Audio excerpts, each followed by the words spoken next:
தனுகுரு சொந்தங்கள் அனைவருக்கும் வணக்கங்க. இன்றைக்கி வந்து நம்ம என்ன செய்யலான்னா பீட்ரூட்டை வச்சு எப்படி மோர் குழம்பு செய்யலான்னு பார்க்கலாங்க.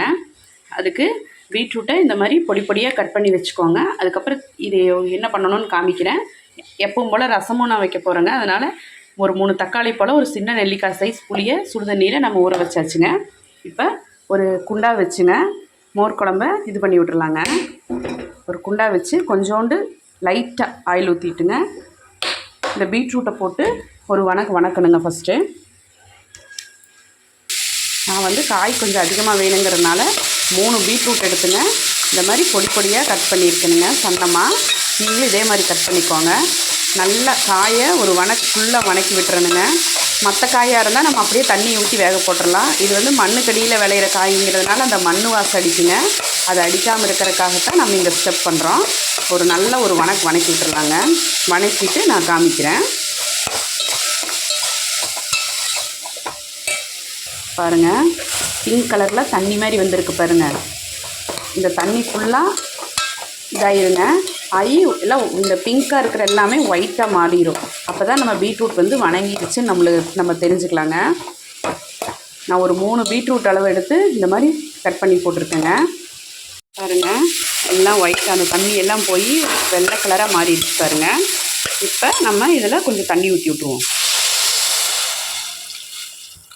இது வேகிற அளவுக்கு தண்ணி ஊற்றிங்க. இருக்கிறதுலையே சின்ன அடுப்பு எதுவோ அதில் வச்சு சன்னமாக வச்சு விட்றலாங்க. சின்ன அடுப்பில் வச்சு ஸ்லோ ஃப்ளேமில் நம்ம வச்சாச்சு. ஏன்னா நம்ம இதுக்கப்புறம் தான் நம்ம போய் இதுக்கு தேவையானதையெல்லாம் வதக்கி அரைக்கணுங்க. அதனால் இது அது வரைக்கும் மெதுவாக வெந்துட்டுருக்கட்டும். லைட்டாக உப்பு மட்டும் போட்டு விட்ருவோங்க. கொஞ்சம் காயில் உப்பு பிடிச்சி வேகிறதுக்காக கொஞ்சோண்டு உப்பு போட்டு விட்ருவோம். வெந்துட்டுருக்கட்டுங்க. பாருங்கள், ஒரு 10, 20, 25 சின்ன வெங்காயத்தை மட்டும் தொளிச்சு வச்சுருக்கேனுங்க. சின்ன வெங்காயமாக இருக்குது. கொஞ்சம் பெரிய சின்ன வெங்காயமாக இருந்தால் ஒரு 10 எண்ணம் தொளிச்சிக்கோங்க. இஞ்சி ஒரு இவ்வளோ சைஸ் இஞ்சி வந்து நான் நல்லா 4 பீஸாக வெட்டி வச்சுருக்கேனுங்க. பூண்டு ஒரு வெள்ளு பூண்டுங்க. கருகாப்பில் ஒரு இனுக்குங்க. வரமிளகா ஒரு 4 எண்ணங்க. இப்போ ஃபஸ்ட்டு நம்ம ஒரு கடாய் வச்சு அதில் கொஞ்சம் எண்ணெய் ஊற்றிக்கோங்க. எண்ணெய் ஊற்றிட்டு கடலைப்பருப்பு வந்து ஒரு 2 ஸ்பூன் போட்டுக்கோங்க. ஒரு பெரிய டேபிள் ஸ்பூன் வந்து 1 ஸ்பூன் போட்டுக்கோங்க. அதுக்கடுத்தது உளுந்தம்பருப்பு அதே அளவு போட்டுக்கோங்க. அப்புறம் சீரகம் ஒரு இவ்வளோ போட்டுக்கோங்க. ஒரு 1/2 ஸ்பூன் போட்டுக்கோங்க. மிளகு வந்து கொஞ்சம் காரத்துக்கு இன்னும் கொஞ்சம் ஏன்னா சளி பிடிக்கும் இல்லைங்க. மோர் குழம்பு தயிர் சேராதவங்களுக்கெல்லாம், இந்த சைனஸ் ப்ராப்ளம் இருக்கிறவங்களுக்கெல்லாம் அது ஒத்துக்கலைங்கன்னா கொஞ்சம் லைட்டாக மிளகு ஒரு 1 ஸ்பூன் ஒட்டவே போட்டுக்கோங்க. மல்லி வந்து ஒரு 1 ஸ்பூன் போட்டுக்கோங்க. அவ்வளோதாங்க. இதை நல்லா வணக்கி விடணுங்க. பீட்ரூட் அது வாட்டுக்கு வெந்துட்டுருக்குது, வேகட்டும். நம்ம இதை வணக்கி விட்டுடலாம்.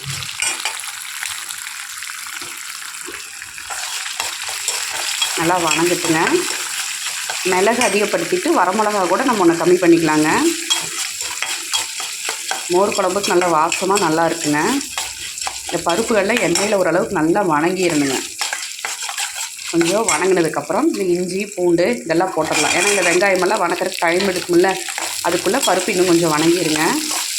பாருங்கள், நல்லா ஒரு வணக்கிட்டு உங்கள்கிட்ட காமிக்கிறேன். லைட்டாக உப்பு போட்டு விட்ருவோங்க. அப்போ தான் டக்குன்னு வணங்கும்.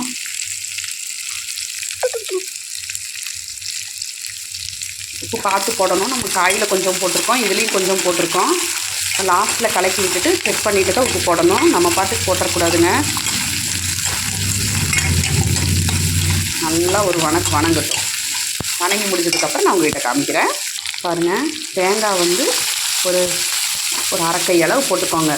நீங்கள் இப்போ தேங்காய் பூவாக போடலை, தேங்காய் போடுறீங்கன்னா ஒரு பத்து தேங்காய் போட்டுக்கோங்க. அதாவது தேங்காயில் ஒரு நீல வாக்கில் வெட்டினோம்னா ஒரு பத்தையும்பாங்க, அந்த ஒரு பத்தை போட்டுக்கோங்க. இப்போ இது ஃபுல்லாக வணங்கிடுச்சுங்க. இப்போ நம்ம இதை கொண்டு போய் ஆற வச்சு அரைச்சிட்டு வந்துட்டு பார்க்கலாங்க.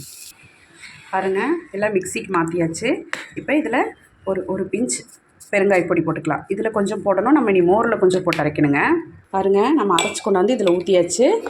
நல்லா அந்த பச்சை வாசம் போக ஒரு 2 கொதி கொதிக்கட்டுங்க. இது கொதிச்சுட்டு இருக்கட்டும். நம்ம அடுப்பை ஹை ஃப்ளேம்லேயே வச்சிடலாங்க. இது ஒரு கொதி கொதிச்சுட்ருக்கட்டும்.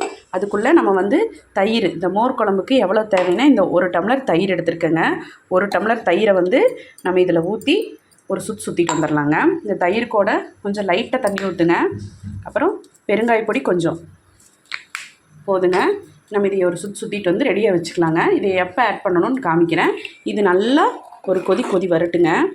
பருப்பெல்லாம் போட்டிருக்கேன். இது கொஞ்சம் கெட்டியாகிடுங்க. அப்போ நம்ம இது தண்ணியாக அரைச்சி கொண்டு வந்து ஊற்றியில் குழம்போட கன்சிஸ்டன்சி வந்து கரெக்டாக இருக்குங்க. நான் உங்களுக்கு காமிக்கிறேன். பாருங்கள், நம்ம ஒரு சுற்றிட்டு வந்தாச்சு. நீங்கள் வந்து பேக்கெட் தயிர் எடுத்துட்டிங்கன்னா அதில் வந்து வெண்ணெய் மிதக்காது. நம்ம குழம்புல ஊற்றினாலும் வெண்ணெயாக மிதக்காதுங்க. இல்லை நீங்கள் வீட்டு தயிர் ஊற்றுற மாதிரி இருந்தால் தயிரை வந்து நீங்கள் மோராக்கி அதில் இருக்கிற ஆடையெல்லாம் எடுத்துருங்க. அந்த மேலே வந்துட்டு வரும் இல்லைங்க, அந்த வெண்ணெயெல்லாம் எடுத்ததுக்கப்புறம் அந்த மோரை யூஸ் பண்ணுங்கள். அப்போ தான் குழம்புக்கு நல்லா இருக்குங்க. பாருங்கள், நல்லா கொதிச்சிருச்சு. பச்சை வாசம் போக நல்லா கொதிச்சிருச்சு. குழம்பும் அந்த பருப்புகள்லாம் போட்டதுனால கெட்டி ஆயிடுச்சு உங்களுக்கு. இந்த ஸ்டேஜில் வந்து நம்ம அரைச்சி வச்சுருக்கிறோமில்லங்க மோர், அதையே உள்ளே ஊற்றிடலாம். ஊற்றிட்டு இது வந்து கொதிக்கக்கூடாதுங்க. லைட்டாக நுரைச்சி தான் வரணும். வேணுங்கிற அளவு தண்ணி அட்ஜஸ்ட் பண்ணி ஊற்றிக்கலாங்க.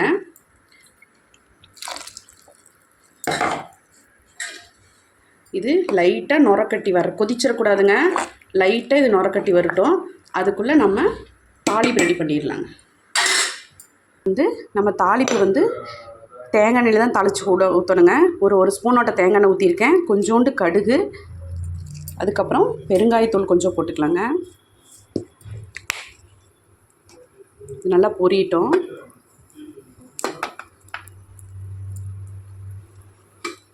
காரம் அதுலேயே இருக்கும், இருந்தாலும் ஒரு வரமிளகாயை போட்டுக்கலாம் அந்த வாசத்துக்காக தாளித்து விட்றக்கு.